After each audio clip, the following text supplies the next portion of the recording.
Hello friends, good morning. നമ്മുടെ Kerala TV സീരിയലിലേക്ക് എല്ലാവർക്കും സ്വാഗതം. അങ്ങനെ അജയും അപർണയും കൂടി നിരഞ്ജന വക്കീലായതിൻ്റെ കാര്യങ്ങളെ പറ്റിയും ജാനകിക്ക് വേണ്ടി വാദിക്കുന്നതിനെ പറ്റിയൊക്കെയുള്ള കാര്യങ്ങൾ ഇങ്ങനെ അങ്ങോട്ടും ഇങ്ങോട്ടും സംസാരിച്ചുകൊണ്ടിരിക്കുക.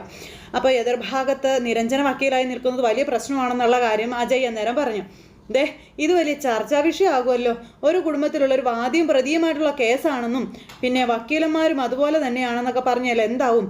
അപ്പോൾ ഈ അജയോട് ഇത് വാദിക്കാനായിട്ട് നമ്മുടെ അപർണ പറയുമ്പോഴാണ് ഇതെല്ലാം അജയ് പറയുന്നത്. എന്നെ ഈ ഒരു കേസിന് അപർണ പ്രതീക്ഷിക്കേണ്ട, നമുക്ക് വേറൊരു അഡ്വക്കേറ്റിനെ കണ്ടെത്താം, എൻ്റെ എല്ലാ പിന്തുണയും ഉണ്ടാവും തുടങ്ങിയ കാര്യങ്ങളൊക്കെ അജയ് ഇങ്ങനെ പറയുന്നു. അപർണയ്ക്ക് അറിയാവുന്നതാണല്ലോ നിരഞ്ജനയും ഞാനും തമ്മിലുള്ള ആ ഒരു ബന്ധം ഒരു പൊട്ടിത്തെറിയുടെ വക്കീലാണ് നിൽക്കുന്നതെന്നുള്ളത്. പിന്നെ അവളെ കൈവിട്ട് കളയാനേ എനിക്ക് കഴിയില്ല, അപർണ ചെല്ല് എന്ന് അജയ് പറയുമ്പം നിരഞ്ജനയെ ഓർത്തല്ലേ അജയ് പിന്നോട്ട് പോകുന്നത് എന്നിങ്ങനെ അപർണ ചോദിച്ചു. ആ അതെ, ഈ പണം മടക്കി തരാം എന്ന് പറഞ്ഞല്ലേ അജയ് ഹണി റോസിനെ മടക്കി അയച്ചിരിക്കുന്നതെന്ന് ചോദിച്ചു. അജയ്ക്ക് അതിന് കഴിയുമോ എന്ന് അപർണ ചോദിക്കുക. ഹണി റോസും അജയും തമ്മിലുള്ള ബന്ധം ഞാനങ്ങ് പുറത്ത് വിട്ടാലോ എന്ന് ചോദിക്കുമ്പോഴേക്കും അജയ് ഞെട്ടി. അജയ്ക്ക് ഭയങ്കര ടെൻഷനായി. ഇവിടെ ബ്ലാക്ക് മെയിലിങ് ഒടുങ്ങിക്കഴിഞ്ഞു.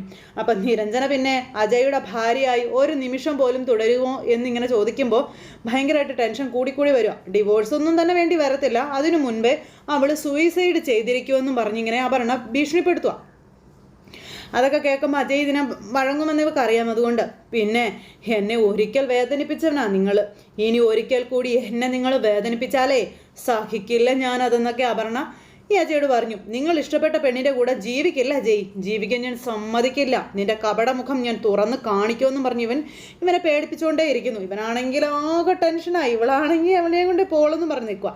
അപ്പം നിങ്ങൾ കേസ് ഏറ്റെടുത്താൽ ഭാര്യയും ഭർത്താവും തമ്മിലുള്ള നിയമ മത്സരം മാത്രമേ അതാവുകയുള്ളൂ. നിരഞ്ജനയെ തോൽപ്പിക്കാൻ നിങ്ങൾക്ക് കഴിഞ്ഞാൽ ഭർത്താവിനോട് ആദരവ് അവൾക്ക് കൂടത്തേ ഉള്ളൂ എന്ന കാര്യങ്ങളും അപർണ അജയോട് പറയുക. പിന്നെ നിങ്ങൾ പ്രൊഫഷനിലേക്ക് തിരിച്ചു വരാൻ ആഗ്രഹിക്കുന്നവരാണ് അവളും അവളുടെ അച്ഛനും. അതുകൊണ്ട് തന്നെ നിങ്ങൾ അതിലേക്ക് വരികയാണ് വേണ്ടത്. ഹണി റോസിന്റെ ട്രാപ്പിൽ നിന്ന് അജയെ ഞാൻ രക്ഷിച്ചെടുക്കാം. അച്ഛൻ എന്തിനും തയ്യാറായി കൂടെ നിൽക്കുകയും ചെയ്യും. എൻ്റെ അച്ഛൻ ഇതുവരെ നേടിയെടുത്ത സൽകീർത്തി നിലനിർത്തി കാത്തു സൂക്ഷിച്ചാൽ ജീവൻ വേണമെങ്കിലും അച്ഛൻ നിങ്ങൾക്ക് തരുമെന്നുള്ള കാര്യവും തമ്പിയെ പറ്റിയും അപർണ ഇങ്ങനെ പറയുക. അപ്പം അതൊക്കെ കേട്ടപ്പോൾ അജയ് നിന്ന് ആലോചിക്കുക. എന്നിട്ട് ഇവൾ കുറേ അങ്ങോട്ട് ഡിമാൻഡുകളൊക്കെ അങ്ങ് വെച്ചു. ഇതൊക്കെ കേട്ടപ്പോൾ അജയ് ഞാനത് ഏറ്റെടുത്തോളാം എന്ന് പറഞ്ഞു. നിരഞ്ജന ഒന്നും അറിയാൻ പോകുന്നില്ല എന്ന് ഞാനാണ് വാക്ക് പറഞ്ഞത് എന്ന് പറഞ്ഞുകൊണ്ട് കുറച്ച് കാശ് കൊടുത്ത് നേരെ അങ്ങ് നീട്ടി. അതുപോലെ ഈ വക്കാലത്ത് ഒന്ന് മേടിച്ചു. അപ്പോൾ തന്നെ അജയ് പറഞ്ഞു, നിന്റെ വക്കാലത്ത് ഞാൻ ഏറ്റെടുത്തിരിക്കുന്നു എന്ന്. അപർണയ്ക്ക് സന്തോഷമായി. അങ്ങനെ രണ്ടുപേരും കൈയൊക്കെ കൊടുത്ത് പിരിഞ്ഞു. ഇതെല്ലാം കഴിഞ്ഞ് പിന്നെ കാണിക്കുന്ന അമലാട്ടോ. അമൽ ഇങ്ങനെ ഇരുന്ന് എന്തോ ഫയലും കാര്യങ്ങളൊക്കെ നോക്കുമ്പോഴാണ് അബിയുടെ കോൾ അമലിലേക്ക് വരുന്നത്. നീ എവിടെ അമലേന്ന് ചോദിച്ചു. അപ്പം ഞാൻ വീട്ടിലെത്തിയേട്ടാ, അപ്പം നിന്നോടൊരു കാര്യം പറയാനായിട്ടാണ് ഞാൻ വിളിച്ചത് എന്നിങ്ങനെ പറഞ്ഞു. ജാനകിയുടെ അമ്മയുടെ അച്ഛൻ കൊടുത്ത കേസ് റീഓപ്പൺ ചെയ്യാനായിട്ട് കോടതിയിൽ പെറ്റീഷൻ കൊടുത്തു എന്നുള്ള കാര്യം പറയുമോ. അമ്മയുടെ ഈ ഒരു അവസ്ഥയിൽ കേസിന് പോയാൽ എത്രമാത്രം വിജയസാധ്യത ഉണ്ടാകും ഏട്ടാ എന്ന് അമൽ ചോദിച്ചു. ഒരു ധൃതി പിടിച്ച നീക്കമായി പോയില്ലേ ഇത് എന്ന് ചോദിച്ചു. അപ്പോൾ എടാ, ഇത് ജാനകിയുടെ തീരുമാനമാണെന്നും എനിക്കിതിലൊന്നും ചെയ്യാൻ പറ്റില്ല എന്നും പറയുക നമ്മുടെ അബിയെ. എനിക്കിതിൽ നിന്നും അവളെ പിന്തിരിപ്പിക്കാൻ പറ്റത്തില്ല എന്നും പിന്നെ കേസിൽ വിജയിക്കുമെന്നുള്ള ശുഭപ്രതീക്ഷ ജാനകിക്കുണ്ടെന്നും പിന്നെ അതിനുള്ള എവിഡൻസും കാര്യങ്ങളൊക്കെ എൻ്റെ കയ്യിലുണ്ടെന്നും നമ്മുടെ അബി പറയുക. അല്ല, നിന്നോട് ഇതുവരെ അപർണ ഈ കാര്യങ്ങളൊന്നും പറഞ്ഞില്ലേ എന്ന് ചോദിച്ചു. ആ സമയത്ത് തമ്പിക്ക് കോടതിയിൽ നിന്ന് നോട്ടീസ് കിട്ടിയിട്ടുണ്ടല്ലോ. ഇല്ല, എന്നോട് അവളൊന്നും ഇതുവരെ പറഞ്ഞിട്ടില്ല എന്ന് അമൽ പറയുക. ആ സമയത്ത് ഇനി മറ്റൊരു വിവരം കൂടി നിന്നോട് പറയാനുണ്ട് എന്ന് പറഞ്ഞു. അപ്പോൾ എന്താണെന്ന് ചോദിച്ചു അമൽ. അത് ജാനകിയുടെ അഡ്വക്കേറ്റ് നിരഞ്ജനയാണെന്ന് പറഞ്ഞപ്പോഴേക്കും എന്ന് പറഞ്ഞു അമൽ ഞെട്ടി. അമലിന് വിശ്വസിക്കാൻ പറ്റിയില്ല. നിരഞ്ജനയോ? അപ്പോൾ എന്തൊക്കെയേട്ടാ ഞാൻ ഈ കേൾക്കണേ എന്ന് അമൽ ചോദിക്കുക. ഏറ്റുമുട്ടാൻ പോകുന്നത് ഒരു കുടുംബത്തിലുള്ളവരല്ലേ എന്ന് അമൽ ചോദിക്കുമ്പം അബിക്കൊന്നും പറയാനില്ല. അത് വേണമായിരുന്നു ഏട്ടാ, അത് വേണ്ടായിരുന്നു. കേസ് നമ്മുടെ സക്കീർഭായി ഏൽപ്പിച്ച പോരായിരുന്നു എന്ന് ചോദിക്കുമ്പോൾ എല്ലാ പ്രത്യാഘാതങ്ങളും അറിഞ്ഞുകൊണ്ട് തന്നെയാണ് നിരഞ്ജന ഈ വക്കാലത്ത് ഏറ്റെടുത്തിരിക്കുന്നത് എന്ന കാര്യവും അബി പറഞ്ഞു കേട്ടോ. ഇത് കേസായി മാത്രം എല്ലാവരും കണ്ടാൽ മതിയെന്നും പറഞ്ഞു. അമലിന് ഇത് അങ്ങോട്ട് വിശ്വസിക്കാൻ പറ്റുന്നില്ല. ഏട്ടനും ഏട്ടത്തിക്കും മറ്റൊരു സ്ഥലത്ത് താമസിച്ചാൽ മതി, ഇങ്ങോട്ട് വരികയേ വേണ്ട എന്നും. പക്ഷേ ഇവിടുത്തെ കാര്യം അങ്ങനെയാണോ? ഈ വീട്ടിൽ സംഭവിക്കാൻ പോകുന്നതൊന്നും നിങ്ങൾ കാണുകയും വേണ്ട, കേൾക്കുകയും വേണ്ട എന്നും അമൽ അബിയോട് പറയുക. പിന്നെ എല്ലാത്തിനും സാക്ഷിയാവേണ്ടതേ ഈ ഞാൻ മാത്രമാണെന്ന് നിങ്ങൾ ഓർക്കണമെന്നും പറഞ്ഞു. അതൊക്കെ കേട്ട് കഴിഞ്ഞപ്പോൾ അബിക്ക് ഭയങ്കര വിഷമമായി. രണ്ട് മരുമക്കൾ തമ്മിലുള്ള അടിയാണ് ഇനി ഈ തറവാട്ടിൽ അരങ്ങേറാൻ പോകുന്നത്. വാദിയും പ്രതിയും സഹോദരങ്ങളും. എടാ, നിരഞ്ജന ഒരു പ്രശ്നത്തിനും പോവില്ല എന്ന കാര്യം അബി അന്നേരം അമലിനോട് പറഞ്ഞു. അപ്പോൾ അബിയേട്ടാ ഫോൺ ഇങ്ങ് തന്നെ എന്നും പറഞ്ഞുകൊണ്ട് ജാനകി ഫോൺ മേടിച്ചു. അപ്പോൾ അമൽ ജാനേടത്തെയാണെന്ന് പറഞ്ഞു. എൻ്റെ അമ്മയുടെ ജീവിതം തകർത്ത അയാളോട് ഞാൻ ഇത്രയെങ്കിലും ചെയ്യണ്ടേ അമലേന്ന് ജാനകി അമലിനോട് ചോദിക്കുക. നിനക്കിത് പ്രയാസം ഉണ്ടാക്കുന്ന കാര്യമാണെന്നൊക്കെ എനിക്ക് അറിയാമെന്ന് പറയുമ്പോൾ അമലിന് ചേച്ചിയോടൊന്നും പറയാൻ പറ്റുന്നില്ല. എൻ്റെ അമ്മയുടെ മുഖം കാണുമ്പോൾ എനിക്ക് എങ്ങനെ അത് സഹിച്ചിരിക്കാൻ കഴിയും അമലേന്ന് ചോദിച്ചു. ഏട്ടത്തിക്ക് എന്ത് തീരുമാനം വേണമെങ്കിലും എടുക്കാം. എൻ്റെ എല്ലാ പിന്തുണയും ഏട്ടത്തിക്കൊപ്പം ഉണ്ടാവുകയും ചെയ്യും. തെറ്റു ചെയ്തവർ ആരായിരുന്നാലും ശിക്ഷ അനുഭവിക്കട്ടെ ഏട്ടത്തി എന്ന് അമൽ പറയുമ്പോൾ ഈ ഒരു വിഷയം നിന്റെ ജീവിതത്തെ ഒരു തരത്തിലും ബാധിക്കരുതെന്ന കാര്യം ജാനകി പറയും അമലിനോട്. പിന്നെ അപർണയുമായി ഇതിൻ്റെ പേരിൽ നീ ഒരു ഏറ്റുമുട്ടലിനും പോകാനും പാടില്ല എന്നും ജാനകി പറഞ്ഞു കൊടുക്കും കേട്ടോ അമലിനോട്. പിന്നെ പ്രകടമായി നീ എൻ്റെ കൂടെ നിൽക്കുകയും വേണ്ട, അങ്ങനെ ഒരിക്കലും ഞാൻ പറയില്ല. നീ നിൽക്കേണ്ടത് നിന്റെ ഭാര്യയുടെ കൂടെ തന്നെയാണെന്നും ഞാനത് പറയാനുള്ള കാരണം എന്താണെന്ന് നിനക്കറിയാമല്ലോ അല്ലേ.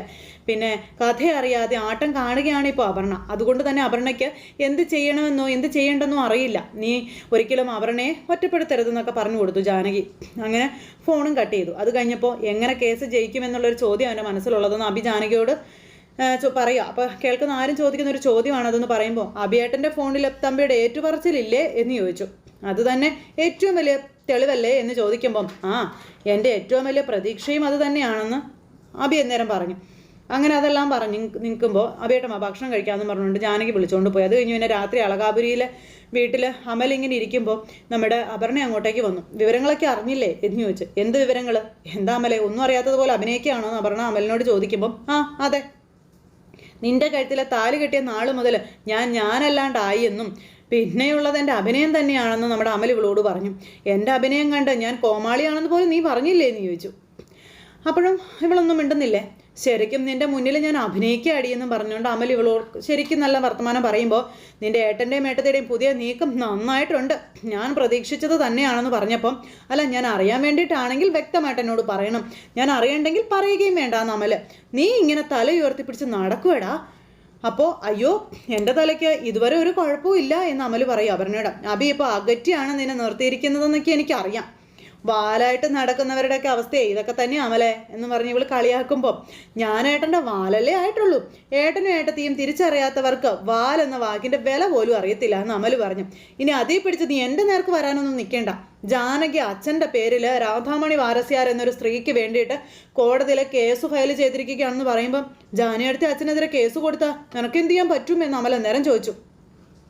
ഇതെന്തൊരു പൊട്ടനാണെന്ന് അപർണ ചോദിക്കുക. ജാനകി അവളുടെ അച്ഛനെതിരെ അല്ല എൻ്റെ അച്ഛനെതിരെയാണ് കേസ് കൊടുത്തിരിക്കുന്നതെന്ന് പറയുമ്പം ഞാൻ മുമ്പ് പറഞ്ഞതുപോലെ അച്ഛനെ ഒരു പെണ്ണ് കേസിൽ നാണം കെടുത്താൻ വേണ്ടി തന്നെ അവരത് ചെയ്തിരിക്കുന്നത്. 25 വർഷം മുൻപ് രാധാമണി എന്നൊരു സ്ത്രീയെ അച്ഛൻ പീഡിപ്പിച്ചു ഭ്രാന്തിയാക്കിയെന്നും പറഞ്ഞിട്ടാണ് കേസ് കൊടുത്തിരിക്കുന്നത്. അയ്യോ നിന്റെ അച്ഛൻ അങ്ങനെ ഒരു കാര്യം ചെയ്യാതെ ജാനകിയടുത്ത് എന്ത് ധൈര്യത്തിൽ പോയി കേസ് കൊടുക്കാനാണെന്ന നേരം അമൽ ചോദിച്ചു. അല്ല നമ്മൾ എല്ലാ വശവും ചിന്തിക്കണമല്ലോ, അതുകൊണ്ട് ചോദിച്ചാട്ടോ. കഷ്ടം, നീ പൊട്ടനാണോ അതോ അങ്ങനെ അഭിനയിക്കുന്നതാണോ എന്ന് അപർണ അമലിനോട് ചോദിച്ചു. സത്യം പറഞ്ഞാലേ പലതും കാണുകയും കേൾക്കുകയും ഒക്കെ ചെയ്യുമ്പോഴേ പൊട്ടനായിരുന്നെങ്കിൽ എന്ന് ഞാൻ ആഗ്രഹിച്ച് പോവുകയാണെന്ന് അമൽ ഇവളോട് പറയുന്നു. കേസ് ജയിക്കുകയല്ല ലക്ഷ്യം, അച്ഛനെ നാണം കെടുത്താൻ വേണ്ടി മാത്രമാണെന്നും ജാനകിക്ക് അത് മാത്രം മതിയെന്നൊക്കെ ഇങ്ങനെ പറയുമ്പം അല്ല ഇനിയിപ്പോൾ എന്താ നിന്റെ നീക്കം എന്ന് ചോദിച്ചു കേട്ടോ ഈ അമൽ. നമുക്കൊരു വക്കീലിനെ വെക്കണമെന്നും നീ വേണം നല്ലൊരു വക്കീലിനെ സജസ്റ്റ് ചെയ്യാനെന്നും അപർണ പറയുമ്പം നിനക്കറിയാവുന്ന കാര്യമാണല്ലോ ഈ കേസിൽ നാണം കെടാൻ പോകുന്നത് നീയും ഞാനുമാണെന്ന്. ഈ കേസ് കോടതിയിൽ എത്തുമ്പം നിലം തൊടാൻ പാടില്ല. അല്ല വക്കീലിനെ അന്വേഷിച്ച് പോകേണ്ട കാര്യം എന്താ? പിന്നെ നിന്റെ അച്ഛനും ഉണ്ണിത്താൻ വക്കീലും ഒക്കെ ഒരൊറ്റ കെട്ടല്ലേ എന്ന് ചോദിച്ചു കേട്ടോ നമ്മുടെ അമൽ. കേസ് ഉണ്ണിത്താൻ വക്കീലിനെ ഏൽപ്പിക്കണമെന്ന് പറഞ്ഞപ്പം അയാൾ ഈ കേസിൽ നിന്ന് പിന്മാറിക്കളഞ്ഞുവെന്നും നിരഞ്ജനയുടെ സമ്മർദ്ദം തന്നെയാണ് അതിന് കാരണമെന്നും നമ്മുടെ അപർണ പറയുമ്പം ഞാൻ ഈ കേസിൽ ആരുടെയും ഭാഗത്ത് നിൽക്കാൻ ഉദ്ദേശിക്കുന്നില്ല കേട്ടോ. ഉപ്പ് തിന്നവൻ വെള്ളം കുടിക്കും എന്നുള്ളൊരു ചൊല്ലിൽ പിടിച്ചു നിൽക്കാനാണ് എൻ്റെ തീരുമാനമെന്ന് അമൽ പറയുമ്പോൾ അപ്പോൾ നിനക്ക് ഈ കേസ് അപമാനമായിട്ട് തോന്നുന്നേ ഇല്ല? അങ്ങനെ ആയിരുന്നില്ലല്ലോ നീ ആദ്യമൊക്കെ പറഞ്ഞിരുന്നത്. അപ്പോൾ കാര്യങ്ങളുടെ സത്യാവസ്ഥ മനസ്സിലായപ്പോൾ ഇതാണ് നല്ലതെന്ന് എനിക്ക് തോന്നി എന്ന് പറഞ്ഞു. അപ്പോൾ എന്ത് സത്യാവസ്ഥ? ഇങ്ങനെയുണ്ടോ മനുഷ്യന്മാർ? ഒരു വെളിവും ഇല്ലാത്തവന്മാർ. എടാ നിന്റെ മാനം കളയാനാണ് ജാനകി ശ്രമിച്ചുകൊണ്ടിരിക്കുന്നത്, ഞാനതങ്ങ് ക്ഷമിച്ചാൽ പോരെ എന്ന് അമൽ അന്നേരം ചോദിച്ചു. എന്ന് പറഞ്ഞ് അമർന്ന് നിൽക്കുക. പിന്നെ നീ കഴിഞ്ഞിട്ടുള്ള ബന്ധമേ എനിക്ക് ജാനകി ഏട്ടത്തിയായിട്ടുള്ള എന്ന് പറയുമ്പോൾ എനിക്ക് അവളോട്ട് എന്താണ് ബന്ധമെന്ന് ചോദിച്ചു. എന്താ അവൾ എൻ്റെ ഏട്ടത്തിയാണോ? അല്ല നീ അങ്ങനെ ചോദിച്ചത് കൊണ്ട് പറയാനുള്ള സമയമൊക്കെ ആയി എന്ന് അമൽ പറയുമ്പോൾ നിന്നോട് സംസാരിക്കാൻ വന്നത് എന്നെ പറഞ്ഞാൽ മതി എന്ന് പറഞ്ഞാൽ അപർണ തുള്ളി ചാടും അവിടെ കിടന്ന്. നീ കണ്ടോ അമലെ, ഞാൻ ചെയ്യാൻ പോകുന്നത് എന്താണെന്ന് നീ കണ്ടോളാൻ പറഞ്ഞ് അപർണ അങ്ങ് പോയി. അമൽ ഇങ്ങനെ ആലോചിച്ച് അവിടെ നിൽക്കുക. തമ്പിയാണ് ഭ്രാന്ത് കയറി അങ്ങോട്ടും ഇങ്ങോട്ടും നടക്കും. അപ്പോഴേക്കും ഭാര്യ വന്നിട്ട് ഇത് തമ്പിയോട് ഇതിനെപ്പറ്റി ചോദിക്കുക. എന്നെ ഇതുപോലെ നാറ്റിച്ചിട്ട് അവൾക്കൊക്കെ എന്താ ലാഭം കിട്ടാനുള്ളത്? എടി തന്തയും തള്ളയും ആരാണെന്ന് അറിയാതെ വളർന്നതിൻ്റെ കുഴപ്പമാണ് അവൾക്കൊക്കെ. അപ്പോൾ നിങ്ങളുള്ള പക വെച്ച് ജാനകി എന്തിനിങ്ങനെ ചെയ്യണമെന്ന് ഭാര്യ ഭർത്താവിനോട് ചോദിക്കുമ്പോൾ തമ്പി എന്ന് പറയുന്നത് ഉറഞ്ഞു തുള്ളുക. അവളൊരു നല്ല പെണ്ണാണ്, പല അനുഭവത്തിൽ നിന്നും ഞാനത് മനസ്സിലാക്കിയതാണെന്നൊക്കെ പുള്ളിക്കാരി പറയുമ്പോഴേക്കും തമ്പി അടിക്കാൻ ചെല്ലുക ഭാര്യയെ. എടീ, അപ്പം നീ പറയുന്നത് അവള് പറയുന്ന രാധാമണി ഭാരസ്യാരും ഞാൻ മാനഭംഗപ്പെടുത്തി എന്നാണല്ലോ എടീ എന്ന് തമ്പി ചോദിക്കുന്നു ഭാര്യയോടെ. ഭാര്യ ഇങ്ങനെ വല്ലാണ്ടായി നിൽക്കുക. എടീ, നിൻ്റെ ആരോഗ്യനില മോശമായിപ്പോയി, ഇല്ലെങ്കിൽ നീ എൻ്റെ കയ്യിൽ നിന്ന് മേടിച്ച് കൂട്ടിയാനേന്നൊക്കെ പറഞ്ഞ് ദേഷ്യപ്പെടുമ്പോൾ നിങ്ങൾ തല്ലുവോ കൊല്ലുവോ എന്താണെന്ന് വെച്ചാൽ ചെയ്തോ, എനിക്കൊന്ന് മരിച്ചു കിട്ടിയാൽ മതിയെന്ന് പുള്ളിക്കാരി പറഞ്ഞു. അപ്പോഴത്തേക്ക് എടീ, ഞാൻ അവളെ അനാഥയെന്ന് വിളിച്ചതിന് പകരം വീട്ടിൽ നിന്ന് ആടി അവള്, അതിന് പകരം തരുന്നതാടി ഈ കള്ളക്കേസ്. എടി, ഞാൻ തെറ്റുകാരനാണെങ്കിൽ 25 വർഷം മുൻപ് നടന്ന സംഭവങ്ങൾ അവനും അവളും എങ്ങനെ അറിയാനാണെന്ന് ചോദിച്ചു. അതിൻ്റെ ഉത്തരം നീ എനിക്ക് ആദ്യം പറഞ്ഞു തരാൻ പറഞ്ഞു. എടി, സൂര്യനാരായണനും ഞാനും കൂടി തുടങ്ങിയ കമ്പനിയിൽ വെച്ചാണ് അത്ര ഞാൻ ആ സ്ത്രീയെ ഉപദ്രവിച്ചതെന്നാണ് ഇവർ പറയുന്നത്. അങ്ങനെയാണെങ്കിൽ ഇവർക്ക് ഈ കഥയൊക്കെ എവിടെ കിട്ടി? അങ്ങനെ ഒരു കേസൊന്നും ഉണ്ടായിട്ടില്ല, എന്നെ അന്വേഷിച്ച ഒരു പോലീസുകാരൻ ഇവിടെ വന്നിട്ടുമില്ല എന്നൊക്കെ പറഞ്ഞ് ഡയലോഗുകൾ ഇറക്കിക്കൊണ്ടിരിക്കുന്നു. എടി, അങ്ങനെ എന്തെങ്കിലും നടന്നിട്ടുണ്ടെങ്കിൽ സൂര്യനാരായണൻ എന്നെ ബാക്കി വെച്ചേക്കുവോടി. പണ്ടേ അവൻ ഒരു കള്ളക്കേസ് ഉണ്ടാക്കി എന്നെ കുടിക്കല്ലടി ഞാൻ ജയിലിൽ പോയത്, അത് നിനക്കറിയാവുന്ന കഥയല്ലേ എന്ന് ചോദിച്ചു. അതെല്ലാം പോട്ടെ, ഇപ്പോൾ എവിടുന്നാടി ഇങ്ങനെ ഒരു സ്ത്രീ പൊങ്ങി വന്നതെന്നൊക്കെ തമ്പി ഭാര്യയോട് ചോദിച്ചു. അതിൻ്റെ വായ അടപ്പിക്കുക. അങ്ങനെ തിരുതരാ ചോദ്യങ്ങൾ ചോദിച്ച് അതിൻ്റെ വായ അടപ്പിച്ചു. അവൾ മനഃപൂർവ്വം ഒരു സ്ത്രീയെ എനിക്കെതിരായി വെച്ച് കേസ് നടത്തി താറടിച്ച് കാണിക്കാനുള്ള പരിപാടി അവൾക്ക്. നാണക്കേടല്ലേടി ഇത് എന്നും ചോദിച്ചുകൊണ്ട് തമ്പി തുള്ളുമ്പം സത്യം കോടതിയിൽ തെളിഞ്ഞ ആ നാണക്കേടങ്ങ് മാറി കിട്ടില്ലേ എന്ന് ചോദിക്കുക ഭാര്യ. ഇത് കേട്ടപ്പോഴത്തേക്കും തമ്പിക്ക് കലിപ്പ് കൂടി. ഇവളോട് പറഞ്ഞിട്ട് ഒരു കാര്യമില്ലേ എന്നും പറഞ്ഞിട്ട് തലയൊക്കെ പോയി അങ്ങോട്ടും ഇങ്ങോട്ടൊക്കെ ഇട്ട് ഇടിപ്പിക്കുക. തമ്പിയുടെ തലയുടെ കിളി പറന്ന് നിൽക്കുക. ഇത് കഴിഞ്ഞ് പിന്നെ ജാനകിയും അബിയും കുഞ്ഞും കൂടി അമ്മയെ കാണാനായിട്ട് അങ്ങോട്ടേക്ക് ചെന്നു കേട്ടോ, കാരുണ്യദീപത്തിലേക്ക് ചെന്നു. അപ്പം നളിനിയേച്ചി മുത്തശ്ശിയെയും അമ്മയെയും വിളിക്കാൻ പോയിട്ട് കാണുന്നില്ലല്ലോ അബിയേട്ടാ എന്ന് ജാനകി ഇങ്ങനെ അബിയോട് പറയുന്നു. അപ്പോൾ ഇവർ രണ്ടുപേരും കൂടെ അമ്മ വരുന്നത് നോക്കി ഇങ്ങനെ അവിടെ നിൽക്കുന്നു. അപ്പോഴാണ് നമ്മുടെ പ്രഭാവതി അമ്മ അങ്ങോട്ടേക്ക് വരുന്നത്. പ്രഭാവതി അമ്മയെ കണ്ടപ്പോൾ ഇവർക്ക് ഒരുപാട് സന്തോഷമായി. അവരെ കണ്ടപ്പോൾ അമ്മയ്ക്കും ഭയങ്കര സന്തോഷമായി. അപ്പോഴേക്ക് അച്ചമ്മയെന്ന് വിളിച്ച് ഓടി കുഞ്ഞ് ചെന്ന് കെട്ടിപ്പിടിച്ചു പ്രഭാവതി അമ്മയെ. ആ സമയത്ത് അച്ചമ്മ എന്തിനാ നമ്മുടെ വീട്ടിൽ നിന്ന് പോയതെന്ന് പൊന്നു ഇങ്ങനെ പ്രഭാവതിയോട് ചോദിച്ചു. നിങ്ങളെല്ലാവരും വീട് വിട്ട് പോയില്ലേ, പിന്നെ ഞാൻ മാത്രം എന്തിനാ അവിടെ കഴിയുന്നതെന്ന് പ്രഭാവതി അമ്മ ചോദിക്കുക. ഇവിടെ ആകുമ്പോൾ നിൻ്റെ മുത്തശ്ശിയും കൂടെ ഇല്ലേന്ന് ചോദിച്ചു. അപ്പോൾ അത് കേട്ടപ്പോൾ ജാനകിക്ക് ഭയങ്കര ഒരു വിഷമം പോലെ. അത് മുത്തശ്ശി എന്താ അമ്മ വരാത്തതെന്ന് ചോദിച്ചു കേട്ടോ. ഞങ്ങളെ മുത്തശ്ശിക്ക് ഇഷ്ടമല്ലാത്തത് കൊണ്ടാണോ വരാത്തതെന്ന് ചോദിക്കുമ്പോൾ രാവിലെ മുതലേ നല്ല രസത്തിലല്ല എന്ന കാര്യം പ്രഭാവതി അമ്മ അന്നേരം പറയാം. മുത്തശ്ശി ഇത്രയ്ക്കൊക്കെ ആയിട്ടും പഠിച്ചിട്ടില്ല എന്ന്. അപ്പോൾ പിന്നെ നിങ്ങളെ കാണാൻ അമ്മയ്ക്ക് താല്പര്യം ഇല്ല എന്നുള്ളത് നിങ്ങൾക്കറിയാവുന്ന കാര്യമാണല്ലോ എന്നും പറഞ്ഞു. അമ്മയെ വന്ന് കാണാതിരുന്നത് സമയക്കുറവ് കൊണ്ടോ മനഃപൂർവ്വമോ ഒന്നും അല്ല കേട്ടോ എന്ന് പറഞ്ഞു. ഒന്ന് ചിരിച്ചു അന്നേരം പ്രഭാവതി അമ്മയെ ഇവിടെ കാണാനുള്ള മനക്കരുത്ത് എനിക്കില്ലാത്തത് കൊണ്ടാണെന്ന കാര്യം അബി അന്നേരം പറഞ്ഞു. നിങ്ങളുടെ വിശേഷങ്ങളൊക്കെ ഞാൻ അറിയുന്നുണ്ട്, ഞങ്ങളെപ്പറ്റി അന്വേഷിച്ച് നിങ്ങൾ വിളിക്കുന്നതൊക്കെ നളിനി പറയാറുണ്ടെന്ന് പറഞ്ഞു. അപ്പോൾ എന്തൊക്കെ പ്രശ്നങ്ങളുണ്ടെങ്കിലും അമ്മ അളകാപുരി വിട്ട് ഇറങ്ങിപ്പോരാൻ പാടില്ലായിരുന്നു എന്ന് അമ്മയോട് പറയുക. അച്ഛൻ ഉറങ്ങുന്ന വീടല്ലേ, മനസ്സിലൊരാളുണ്ടെങ്കിൽ എവിടെ പോയാലും അദ്ദേഹം കൂടെ ഉണ്ടാകുമെന്ന് അമ്മയെ നേരം മോനോട് പറയുക. അങ്ങനെ അതും പറഞ്ഞ് ഇവർ തമ്മിൽ വീട്ടിലെ വിശേഷങ്ങളും കാര്യങ്ങളൊക്കെ പറയുന്നു. എനിക്ക് അദ്ദേഹം എൻ്റെ കൂടെ ഉണ്ട്, അത് മതിയെന്ന് പറഞ്ഞു. ഞാനിപ്പോൾ സമാധാനത്തോടെയാണ് കഴിയുന്നതെന്നും കുറച്ച് നന്മ തിരിച്ചറിയുന്ന ആൾക്കാരുണ്ട് ഇവിടെ എന്നൊക്കെയുള്ള കാര്യമൊക്കെ പറഞ്ഞു. അവരും എന്നെപ്പോലെ പല തെറ്റുകളും ചെയ്ത് തിരിച്ചറിവ് വന്നവരാണെന്നൊക്കെ പറഞ്ഞ് പ്രഭാവതി അമ്മ പറയാം. പരിഭവമോ പരാതികളോ ആർക്കും ഇല്ല, എല്ലാവരും സന്തോഷത്തോടെ ഇവിടെ കഴിയുന്നതെന്നും ഇത് തന്നെയല്ലേ മരണം കാത്തിരിക്കുന്നവർക്ക് കിട്ടുന്ന ഏറ്റവും വലിയ സമാധാന ജീവിതം എന്നൊക്കെ പറയാം. അപ്പം അമ്മ അങ്ങനെയൊന്നും പറയരുതെന്നൊക്കെ പറഞ്ഞു. പിന്നെ അമ്മയെ പറ്റിയൊക്കെയുള്ള കാര്യങ്ങൾ ജാനകി ഇങ്ങനെ പറയാം. അങ്ങനെ അമ്മ ഒന്നുകൊണ്ടും വിഷമിക്കണ്ട, എല്ലാം നേരെയാകുമെന്നൊക്കെ പറഞ്ഞ് അബി ഇങ്ങനെ പ്രഭാവതി അമ്മയെ സമാധാനിപ്പിക്കുക കേട്ടോ.